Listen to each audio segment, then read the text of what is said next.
അല്ലെന്ന് താങ്കൾ പറഞ്ഞാൽ മതിയോ? അല്ല, താങ്കൾ പറഞ്ഞാൽ മതി. താങ്കൾ പറഞ്ഞ പുള്ളി ഉണ്ടായിരുന്നു കൂടെ. ഓക്കെ, സോറി, താങ്കൾ CPM ആണെന്ന് മറന്നുപോയി. താങ്കൾ CPM ആണെന്ന് മറന്നുപോയി. CPM ആണെന്ന് മറന്നുപോയി. സോറി. 2014 മുൻപ് ഇന്ത്യക്ക് ഒരു പ്രതിരോധ മന്ത്രി ഉണ്ടായിരുന്നു. അദ്ദേഹത്തിന്റെ പേര് ശ്രീമാൻ AK ആന്റണി എന്നാണ്.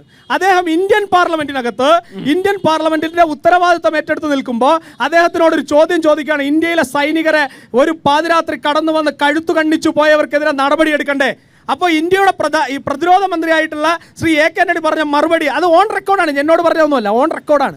ആ ഓൺ റെക്കോർഡ് പറഞ്ഞ മറുപടി ഇന്ത്യയുടെ പാകിസ്ഥാന്റെ സൈനിക വേഷത്തിൽ വന്ന തീവ്രവാദികളാണ് അത് ചെയ്തത് എന്ന് പറഞ്ഞ ദയനീയതയുടെ പേരാണ് ഇന്ത്യൻ നാഷണൽ കോൺഗ്രസും അതിന്റെ ഭരണവും. ഒന്ന്, ഇനി നരേന്ദ്രമോദിയുടെ ഗവൺമെന്റ് വന്നു, ഉറിയിൽ സർജിക്കൽ സ്ട്രൈക്ക് നടത്തേണ്ടി വന്നു. കൃത്യമായി സർജിക്കൽ സ്ട്രൈക്ക് നടത്തി പാകിസ്ഥാൻ അകത്തു കടന്നു കയറി ഭീകര ക്യാമ്പുകളെ തച്ചു തകർക്കേണ്ടി വന്നു, തച്ചു തകർത്തു. പക്ഷേ അവിടെ ഒരേ ഒരാൾ മാത്രമേ തെളിവ് ചോദിച്ചുള്ളൂ. അത് പാകിസ്ഥാന്റെ പ്രധാനമന്ത്രിയല്ല, ഈ പറയുന്ന ഡൊണാൾഡ് ട്രംപോ USA പ്രധാനമന്ത്രിയോ മറ്റാരെങ്കിലും അല്ല.